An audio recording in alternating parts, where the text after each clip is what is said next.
Bonjour à toutes et à tous, merci d'être présents aux présentations. Aujourd'hui, j'aimerais vous présenter la recherche que j'ai menée au cours de la deuxième année de mon master. Donc mon travail a porté sur la technique de réparation des céramiques aux agrafes, appelée Juzi en Chine, examiner notamment la manière dont cette pratique, initialement utilitaire, s'est progressivement transformée en une forme d'expression esthétique. Alors, le Juzi est une technique traditionnelle de réparation des céramiques. Elle consiste à rassembler les fragments d'une pièce endommagée à l'aide d'agrafes métalliques. Pour illustrer cette méthode, voici un exemple. Ce vase en porcelaine de la dynastie Qing, brisé en plusieurs morceaux, a été réparé grâce à des agrafes en fer. Alors, la technique Juzi a été adoptée sur plusieurs continents. En Europe, elle était couramment utilisée entre le 18 et le début du 19e siècle. À la lecture de certaines publications, il semblerait que cette technique a été introduite en Europe avec l'importation de porcelaine chinoise. Et depuis le XXe siècle, le développement de matériaux composites et l'uniformisation des théories et méthodes de restauration ont favorisé l'adoption de nouvelles pratiques à l'échelle mondiale. Par conséquent, les méthodes traditionnelles, incluant la Juzi, ont été graduellement abandonnées par les sociétés occidentales. Par contre, en Asie, et surtout en Chine, la technique Juzi demeure estimée et toujours en usage. Avec le temps, elle s'est transformée en une forme d'expression esthétique et artistique. Et actuellement, cette méthode est reconnue comme patrimoine culturel immatériel dans plusieurs régions en Chine et marquant ainsi son évolution d'une pratique de sauvegarde à un élément nécessitant protection. Et les variations dans le développement de cette technique selon les différentes régions suscitent notre intérêt. Et notre étude s'est donc intéressée à la technique Juzi afin de comprendre pourquoi elle reste pratiquée et valorisée dans la Chine contemporaine. Et dans le cadre de cette étude, on a analysé les résultats de fouilles archéologiques et les documents historiques et des publications récentes pour retracer l'application et le développement historique de la technique Juzi. Commençons par décrire les différentes étapes de Juzi. Le processus de la Juzi commence par l'assemblage des fragments. On perce ensuite des trous de chaque côté des fissures sur la céramique et on fabrique les agrafes adaptées au diamètre et à la profondeur des trous. L'insertion de ces agrafes dans les trous permet de joindre les fragments de céramique et ainsi de solidariser l'assemblage des fragments. Alors, à l'origine, la technique Juzi remonte au néolithique et les premières utilisations impliquaient des objets pointus comme des poinçons en pierre pour percer des trous de côté des fissures qui étaient ensuite rattachés à l'aide de cordes faites de fibres végétales ou de cuir. Et comme vous pouvez le voir sur la diapo, voici deux exemples qui illustrent cette application. Bien que le liant organique n'ait pas survécu jusqu'à nos jours, mais la présence même de ces trous sur les poteries nous confirme l'utilisation de la technique à cette époque. Et cette méthode est particulièrement adaptée aux céramiques de texture douce. Toutefois, elle était moins efficace pour les porcelaines plus dures, de moins jusqu'à ce que de nouveaux outils de perçage soient développés. Et plus tard, l'introduction d'accessoires métalliques pour relier les tessons a significativement amélioré la durabilité des réparations. Et ce changement marque une évolution dans les techniques de réparation des céramiques. Considérons la fragilité de la porcelaine, particulièrement dans un contexte économique difficile. Dans de tels cas, réparer un objet devenait souvent plus viable que le remplacer. Pour illustrer ce point, je présente 3 pièces en porcelaine qui ont été réparées avec des agrafes entre le XIIe et le XIVe siècle. Et ces objets ont été découverts lors des fouilles archéologiques et témoignent non seulement de l'utilisation de cette technique, mais aussi de la répandue de la céramique, de la porcelaine dans l'ancienne Chine. Et d'ailleurs, les peintures représentant les coutumes populaires montrent une présence croissante d'artisans spécialisés dans la réparation de céramique. Ces artisans que je vous présente à travers ces peintures sont souvent indépendants et parcourent les rues avec leur boîte à outils. Vous voyez, c'est juste derrière les artisans. Ils offrent leurs services directement devant les domiciles de leurs clients. Et ce modèle d'opération et cet équipement ont perpétué jusqu'au XXe siècle. Et il est intéressant de noter qu'à partir du XVIe siècle, les lettrés chinois ont commencé à attribuer une valeur symbolique d'objets anciens aux porcelaines réparées grâce à cette technique. Pour vous donner un exemple concret, observons une œuvre de Wang, un lettré dans la dynastie Ming. Il peint un grand pot préparé, soigneusement placé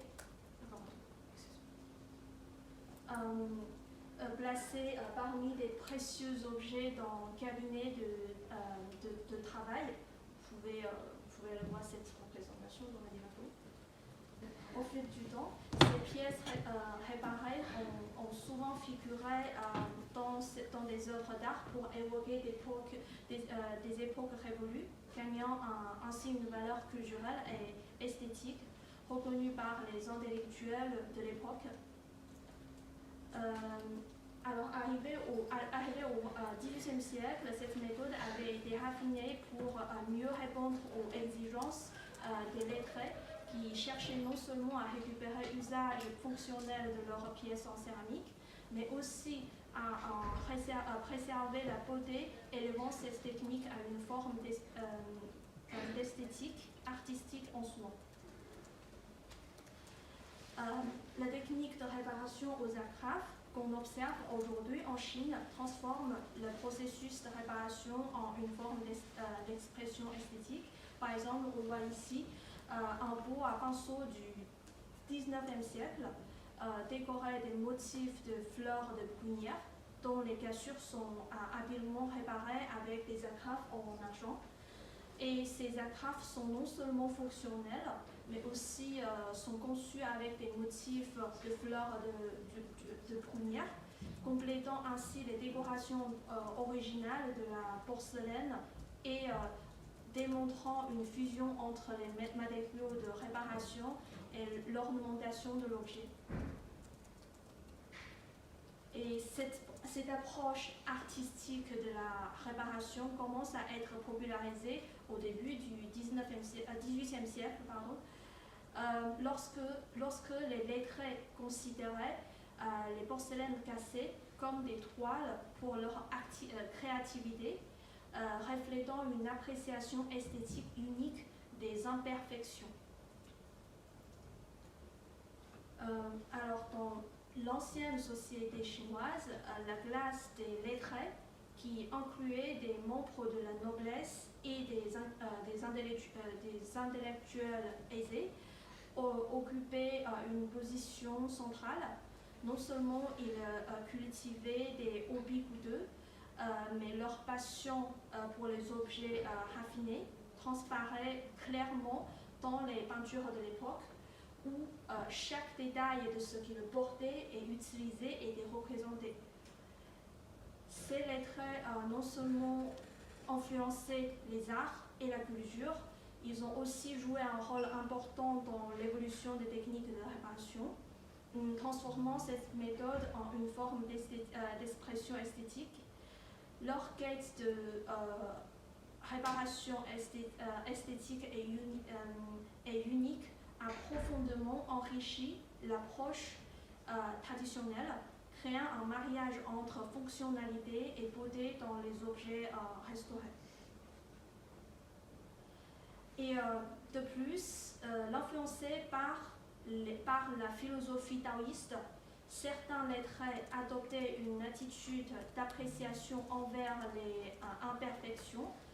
Cette philosophie prône le respect de la nature telle qu'elle est et évite d'interférer outre mesure avec les processus naturels.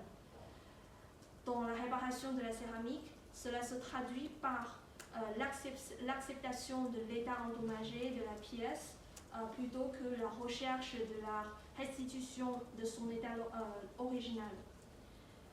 Cette appréciation de la beauté de l'imperfection a encouragé une tendance où les fissures et les cassures, même les défauts, sont devenus des caractéristiques esthétiques appréciées.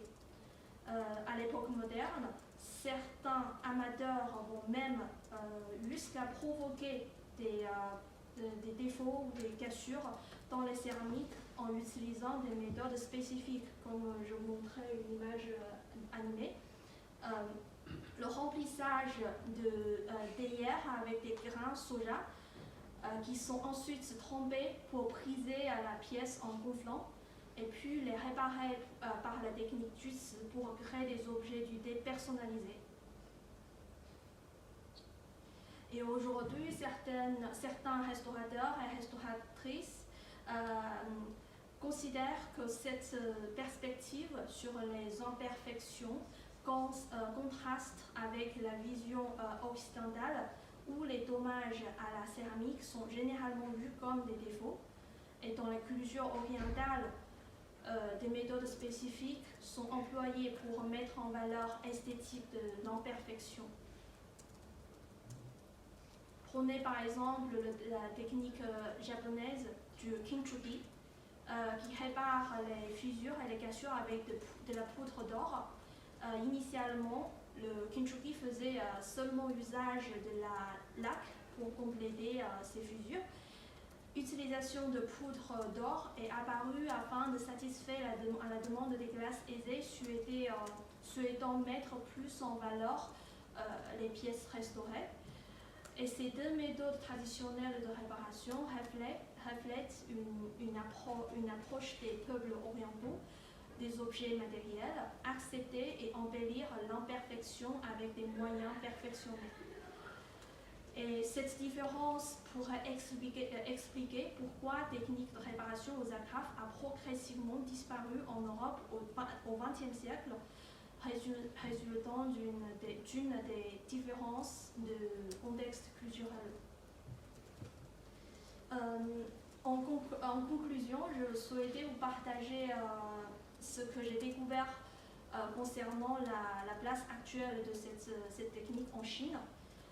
Ces informations sont issues de mes discussions avec des artisans utilisant cette technique actuelle, ainsi qu'avec des conservateurs-restaurateurs de céramique dans les musées en Chine. Dans la Chine moderne, la technique de JUTS est non seulement encore utilisée, mais également reconnue comme patrimoine culturel immatériel, symbolisant sa transformation d'une méthode de réparation pratique en un héritage culturel. Notons que cette protection comporte deux dimensions. D'abord, la protection de la technique elle-même, c'est-à-dire du savoir-faire des artisans, considéré comme un patrimoine immatériel. Ensuite, des discussions ont récemment émergé concernant la conservation des anciens outils utilisés pour cette technique, les classant ainsi en tant que patrimoine matériel. En outre, les objets restaurés avec cette technique qui portent l'héritage et l'histoire de ce savoir-faire constituent un patrimoine matériel qui mérite préservation. Au cours des dernières années, face à un souci de préservation de l'intégrité culturelle matérielle, certains musées ont opté pour l'effacement des anciennes réparations au profit de techniques modernes, plutôt dites illusionnistes, qui incluent le remplissage et la retouche des perforations originales. Toutefois, la perspective sur ces stratégies de restauration a nettement évolué récemment. En 2023, lorsqu'un échange avec M.